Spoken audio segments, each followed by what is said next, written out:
In 2 days, it'll be Mother's Day.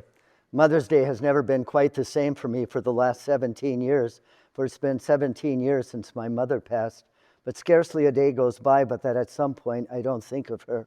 She was born the daughter of David and Etta Glazier, born in 1923. She was born into adversity. She was born into the Great Depression as a small child, but even worse, her parents divorced at that time. How does a mother of 3 children, my mother being the youngest, support her family through the Great Depression? Well, she married a kind, patient, gentle neighbor farmer by the name of Will Rogers, a poor farmer. He had a farm, but he didn't have a tractor, but he did have a horse, and provided for the family. One of the times where my mother, I believe, learned to trust God for his provision.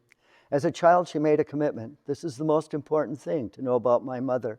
As a child, she made a commitment to Christ, and more importantly, she kept that commitment.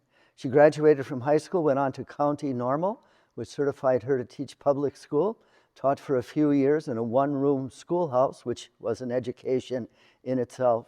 Following World War II, she continued her education by attending Michigan State University.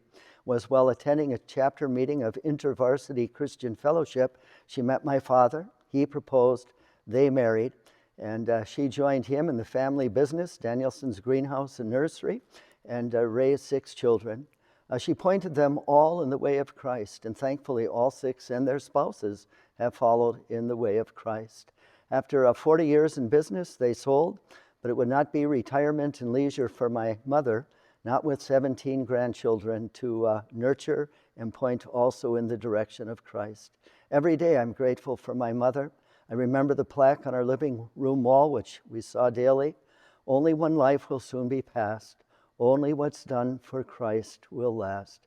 I'm grateful for the enduring memory of my mother, for her love for God, for her love for her family, her love for her neighbor, and the hope of seeing her again. Thanks be to God, and happy Mother's Day to all of our mothers.